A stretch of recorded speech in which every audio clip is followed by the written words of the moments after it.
एक बार फिर से स्वागत है साथी क्लासेस के इस यूट्यूब चैनल पे। मैं आशा करता हूं बच्चों में और मुझे पूरा भरोसा है कि आपकी जो पढ़ाई प्लस लिखाई एक बड़े स्तर पे चल रही है।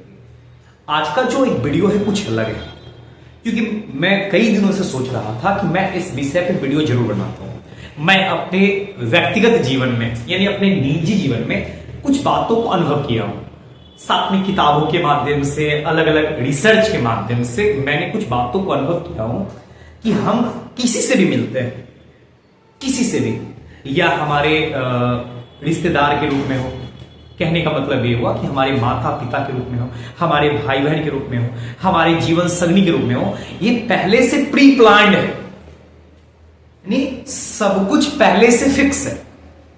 अब यहां क्वेश्चन आता है कि अगर पहले से सब कुछ फिक्स है तो क्या हमें कुछ करना ही नहीं चाहिए?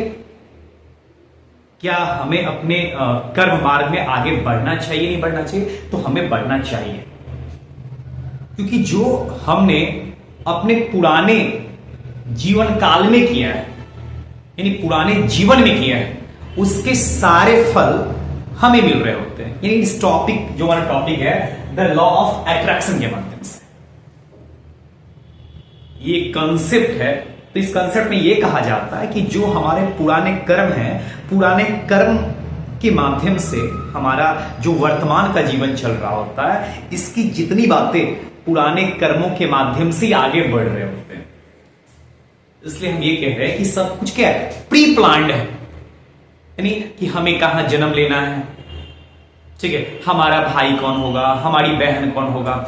कभी कभी लगता है कि हमने तो लव मैरिज कर लिया है। हमने क्या कर लिया? लव मैरिज कर लिया। नहीं, ये कोई आपने लव मैरिज नहीं किया है, ये पहले से प्री प्लान्ड है कि आपको ये करने हैं। जैसे कई बार ये भी होता है कि आपके घर के कुछ सदस्य होते हैं, यानी आप कमाने वाले हो और कोई पैसा उड़ाने वाला है। तो इसका क्या मतलब हुआ?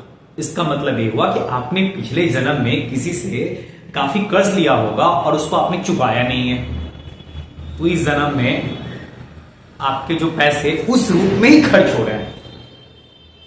जब वो पैसे पूरी तरह चुक जाएंगे तो आपके घर में भी खर्च होना कम हो जाएंगे।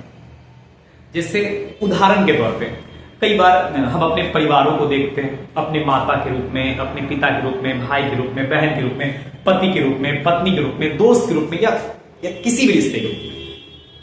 तो कई बार होता है कि हमें अपने पिताजी पसंद है, माता पसंद नहीं है, या हमें माता पसंद है या पिता पसंद नहीं है। कोई भाई है तो ये भाई पसंद है, वो भाई पसंद नहीं है, ये बहन है तो वो बहन पसंद है, ये बहन पसंद है। ये क्या है? इसका मतलब क्या हुआ? इसका मतलब ये हुआ कि हमने जैसा कर्म किया था पिछले जन्म में, उसी हिसाब से हमें फल मिल रहा है इस जन्म में। ये सारे प्री प्लान्ड है, पहले से पूरे प्री प्लान्ड है। इसलिए हम कहते हैं ना, आप किसी से मिलते नहीं, मिलाए जाते हैं। नहीं, हम किसी से मिले हैं तो इसमें मेरी कोई भूमिका नहीं है, क्योंकि पहले से फिक्स है। लेकिन फिर भी आपको अपने कर्म पे कुछ छोड़ना नहीं होगा, कर्म के रूप में, यानी अपने कर्तव्य का निर्वहन करना होगा। हर तरह से आपको सही मार्ग पे चलना होगा। कोई कितना भी आपके खिलाफ कुछ भी कर रहा हो, आपको अपने रास्ते पे सही से चलना होगा। क्यों? क्योंकि पहले से क्या है, प्री प्लान्ड है। जैसा आप इस जन्म में करेंगे दूसरे के प्रति, वैसा फल फिर से आपको अगले जन्म मिलने वाले हैं। इसलिए अपने जीवन को व्यवस्थित होकर चले और एक अच्छे इंसान बने, या किसी भी रिश्ते के रूप में, एक अच्छे पति के रूप में, एक अच्छी पत्नी के रूप में, अच्छे बेटे के रूप में, अच्छे माँ बाप के रूप में, अच्छे भाई के रूप में, अच्छे बहन के रूप में। तब आपके जीवन का जो पूर्ण ध्येय इस धरती पे पूरा हो पाएगा, क्योंकि इस धरती पे आप समय बर्बाद करने नहीं आए हैं। समझ पा रहे हो ना आप? इसलिए ये कहा जाता है कि आप मिलते नहीं, मिलाए जाते हैं। और जब आप मिलते हैं तो सारी कायनात आपको मिलाने में कसर छोड़ती है। एक और बात, कई बार आपको लगता भी है कि काश मुझे इस घर में नहीं होना चाहिए, काश मुझे उसका पति नहीं होना चाहिए, काश उसकी पत्नी नहीं होना चाहिए, काश मुझे उसका भाई या बहन नहीं होना चाहिए, काश मुझे उसका पिता नहीं होना चाहिए, काश वो मेरे माता ना बनते, काश वो मेरे पिता ना होते, काश वो मेरा भाई नहीं होता, काश मैं जन्म ही नहीं ली होती, काश मैं जन्म ही नहीं लिया होता।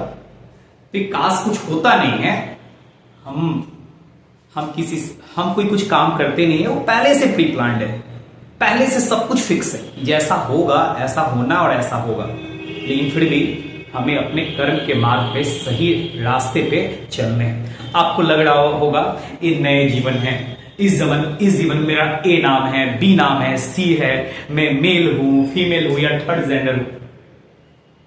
ये सिर्फ लिबास बदले हैं।